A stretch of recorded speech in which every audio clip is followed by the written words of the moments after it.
Sobat X-Science, jumpa kembali bersama Kak Herman dalam program kesayangan kita, X-Science, Eksplorasi Sains. Adik-adik, pernah tidak kalian berpikir bunyi itu apa? Atau kenapa sih muncul bunyi? Kakak kasih ilustrasi ya.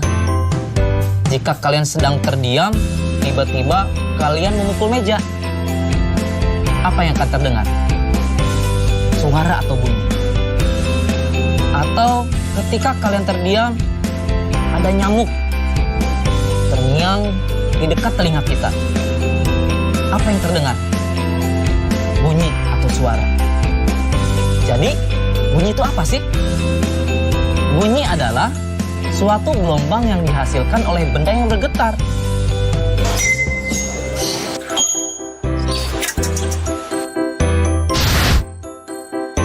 Adik-adik, ternyata bunyi itu memiliki sifat-sifat tertentu.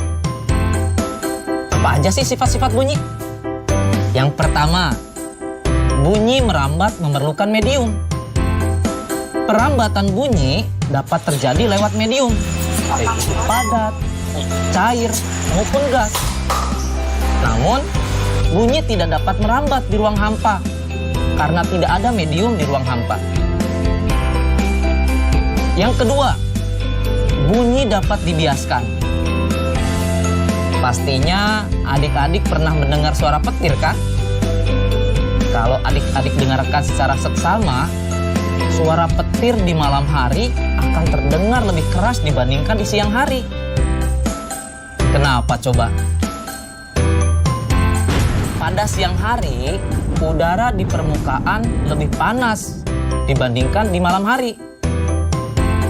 Akibatnya, kerapatan udara di siang hari jadi lebih renggang dibandingkan pada malam hari. Perbedaan kerapatan udara inilah yang menyebabkan bunyi dapat dibiaskan. Yang ketiga, bunyi dapat dipantulkan. Pantulan bunyi terjadi ketika bunyi mengenai suatu penghalang, sehingga dapat terjadi gema ataupun gaung. Gema, gaung, apa itu gema? Apa itu gaung? Gema merupakan bunyi pantul yang terdengar jelas.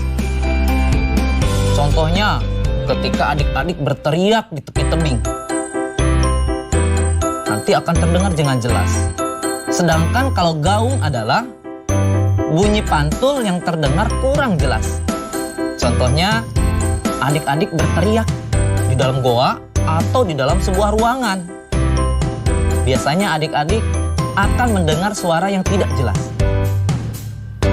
Bagaimana Sobat X-Science? Menyenangkan bukan belajar sains? Nah adik-adik, sekarang waktunya menjawab pertanyaan. Pertanyaannya adalah, mengapa kita dapat mendengar gaung dan gema? Jelaskan perbedaan keduanya melalui ilustrasi berupa perbedaan dimensi ruangnya. Dicatat ya, mengapa kita dapat mendengar gaung dan gema? Jelaskan perbedaan keduanya melalui ilustrasi berupa perbedaan dimensi ruangnya. Jawablah pertanyaan ini sebagai tugas dan kerjakan dengan bimbingan guru atau orang tuamu.